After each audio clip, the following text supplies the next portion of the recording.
আপনি কি কখনো রাতের এমন কোনো স্টেশনে একা দাঁড়িয়ে থেকেছেন যেখানে চারপাশটা এত নিস্তব্ধ যে নিজের হৃৎপিণ্ডের শব্দটাও কানে বাজে?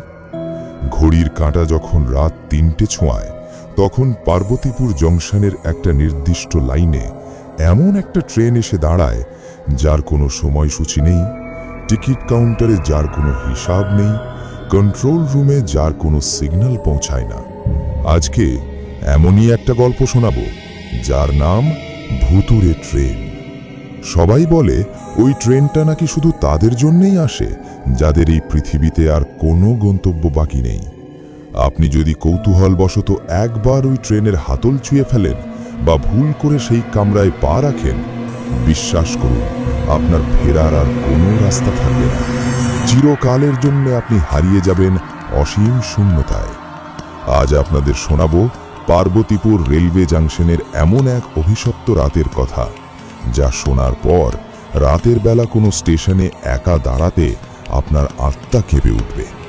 উত্তরাঞ্চলের সবচেয়ে বড় রেলওয়ে জাংশন পার্বতীপুর। দিনের বেলা এই স্টেশন হাজার হাজার মানুষের পদচারণায় মুখর থাকে। ট্রেনের হুইসেল, হকারদের চিৎকার আর যাত্রীদের তাড়াহুড়োয় এখানে তিল ধারণের ঠাঁই থাকে না। কিন্তু রাত যত গভীর হয়, পার্বতীপুর জংশন তার আসল রূপ ধারণ করতে শুরু করে।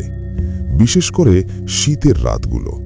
উত্তরের হিমেল হাওয়া যখন জংশনের উপর দিয়ে বয়ে যায়, তখন পুরো স্টেশনটা যেন এক মৃত্যুর চাদর মুড়ি দিয়ে ঘুমিয়ে পড়ে। রাত ১টার পর থেকেই স্টেশনের প্ল্যাটফর্মগুলো ফাঁকা হতে শুরু করে। পুরনো রেলওয়ে কর্মচারীরা, যারা এখানে বছরের পর বছর কাজ করছেন, তারা একটা অলিখিত নিয়ম মেনে চলেন।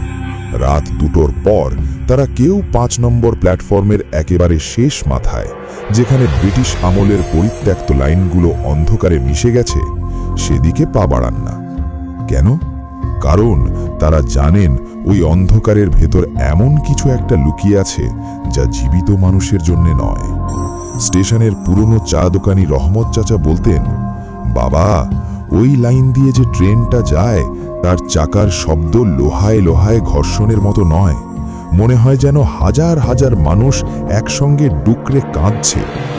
অনেকেই এই কথাগুলোকে স্রেফ গাঁজাখুরি ভূতের গল্প বলে উড়িয়ে দেয়, ঠিক যেমনটা উড়িয়ে দিয়েছিল রাফসান। ঢাকা থেকে পঞ্চগড়গামী একটা ট্রেনে পার্বতীপুরে এসে নেমেছিল সে। রাত তখন ২:৩০। কানেক্টিং ট্রেন মিস করায় তাকে বাধ্য হয়ে অপেক্ষা করতে হচ্ছিল স্টেশনে।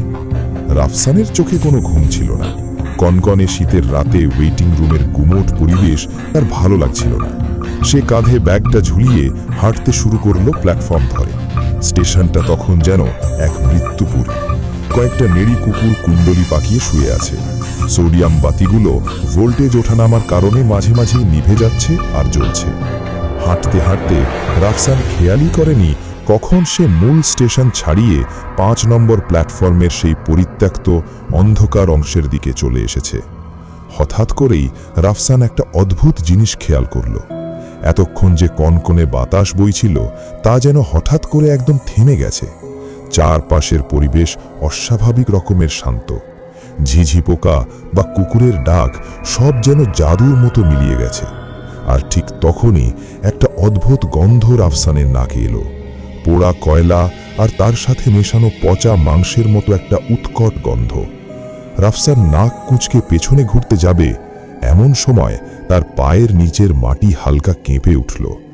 ঝিক ঝিক ঝিক। খুব ধীর লয়ে অনেক দূর থেকে একটা শব্দ ভেসে আসছে। রাফসান অবাক হয়ে সামনের দিকে তাকাল। যে লাইনে গত ২০ বছরে কোনো ট্রেন চলেনি, সেই জং ধরা লাইনের সিগন্যাল পোস্টের লাল আলোটা চোখের পলকে সবুজ হয়ে গেল। কিন্তু কিভাবে? লাইন তো সামনের দিকে গিয়ে একটা ভাঙা ব্রিজের কাছে শেষ হয়ে গেছে। তাহলে ট্রেন আসবে কোথার থেকে? রাফসানের বুকের ভেতরটা ছ্যাঁত করে উঠল। সে স্পষ্ট দেখতে পেল গাঢ় কুয়াশা চিরে একটা ট্রেনের দুটো হেডলাইট তার দিকে এগিয়ে আসছে। কিন্তু আলোটা সাধারণ ট্রেনের আলোর মতো উজ্জ্বল নয়, বরং মরা মানুষের চোখের মতো ফ্যাকাশে আর ঘোলাটে। সবচেয়ে ভয়ঙ্কর ব্যাপার হলো, এত বড় একটা ট্রেন লাইনের ওপর দিয়ে আসছে, কিন্তু ইঞ্জিনের কোনো স্বাভাবিক শব্দ নেই। শুধু চাকার সাথে লাইনের ঘর্ষণের একটা তীক্ষ্ণ শব্দ হচ্ছে, যা শুনলে মনে হয় কোনো নারী যেন অনেক দূর থেকে একটানা আর্তনাদ করে চলেছে। ট্রেনটা প্ল্যাটফর্মে এসে দাঁড়ালো। এর বগিগুলো তালচে, জং ধরার শ্যাওলা পড়া, জানালার কাঁচগুলো ধুলো আর কালিতে ঢাকা, ভিতরটা ঘুটঘুটে অন্ধকার। রাফসানের সারা শরীর তখন ভয়ে জমে গেছে। সে দৌড়াতে চাইছে, কিন্তু তার পা দুটো যেন প্ল্যাটফর্মের ঢালাইয়ের সাথে কেউ পেরেক দিয়ে আটকে দিয়েছে। হঠাৎ কোনো শব্দ না করে তার ঠিক সামনের বগির একটা দরজা ধীরে ধীরে খুলে গেল। ভেতর থেকে হিমশীতল একটা বাতাস এসে আছড়ে পড়ল রাফসানের মুখে। আর সেই অন্ধকারের ভেতর থেকে কেউ একজন বা কিছু একটা ঠিক মানুষের মতো দেখতে একটা হাত বাড়িয়ে দিল তার দিকে। অন্ধকারের ভেতর থেকে কে ডাকছিল রাফসানকে? সে কি ওই হাতটা ধরেছিল? পার্বতীপুরের ওই অভিশপ্ত ট্রেনের ভেতরে আসলে কি থাকে? রাফসান মরতে পারছিল না। তার যুক্তিবাদী মন বারবার দৌড়ে পালিয়ে যেতে বলছিল, কিন্তু তার শরীর যেন অন্য কারোর নিয়ন্ত্রণে চলে গেছে। সেই ফ্যাকাশে হাতটা থেকে এক অদ্ভুত সম্মোহনী শক্তি বেরিয়ে আসছিল।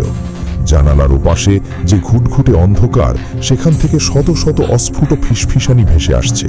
তারা সবাই রাফসানকে ডাকছে। অনিচ্ছা সত্ত্বেও রাফসানের পা এগিয়ে গেল। সে ট্রেনের হাতলটা ধরল। হাতলটা বরফের মতো ঠান্ডা নয়, বরং মনে হলো কোনো মৃত মানুষের হাড় ধরল সে। কামরার ভেতর পা রাখতেই পেছন থেকে দরজাটা কোনো শব্দ না করে বন্ধ হয়ে গেল। বাইরে যে নিস্তব্ধতা ছিল, ট্রেনের ভেতরে তা আরো 1000 গুণ বেশি।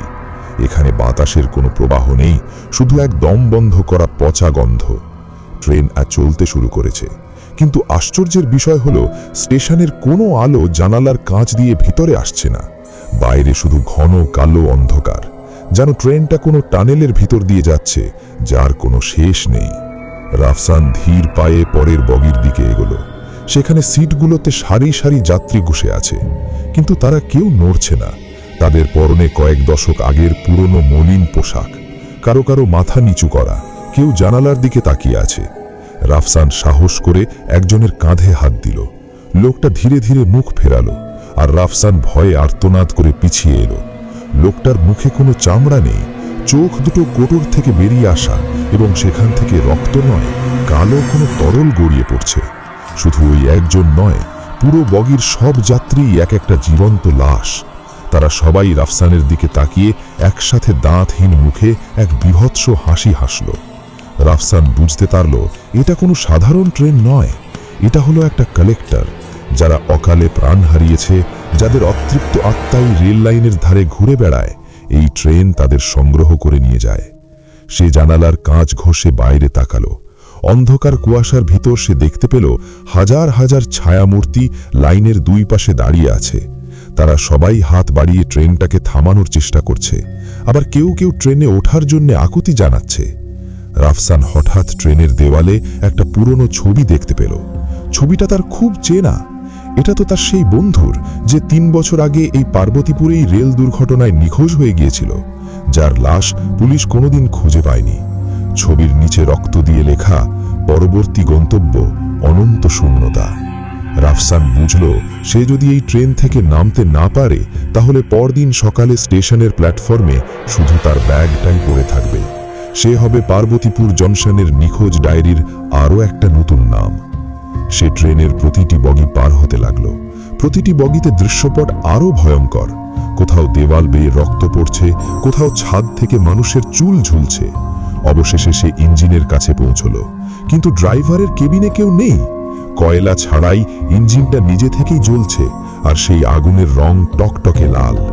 হঠাৎ কেবিনের আয়নায় রাফসান নিজের প্রতিবিম্ব দেখতে পেল, কিন্তু আয়নায়কার মুখটা তার নিজের নয়, সেটা ক্রমশ সেই পচা লাশের মতো হয়ে যাচ্ছে। তার শরীরের চামড়া খসে পড়ছে। সে চিৎকার করতে চাইল, কিন্তু তার গলা থেকে কোনো শব্দ বেরোলো না, শুধু বেরোলো এক করুণ গোঙানি। পরদিন সকালে স্টেশনের ঝাড়ুদার 5 নম্বর প্ল্যাটফর্মের একেবারে শেষ মাথায় রাফসানের ব্যাগ আর মোবাইলটা খুঁজে পায়। মোবাইলে শেষ একটা ভিডিও রেকর্ড করা ছিল, যেখানে শুধু কুয়াশার শব্দ আর একটা মানুষের বাঁচার জন্য শেষ আকুতি শোনা যাচ্ছিল। পার্বতীপুরের মানুষ আজও বলে, গভীর রাতে যখন কুয়াশা জমে, তখন ওই লাইন দিয়ে একটা দীর্ঘশ্বাস ভেসে আসে। রাফসান আর ফারিন। ওই ট্রেনে যারা একবার ওঠে তারা কোনোদিন ফেরে না।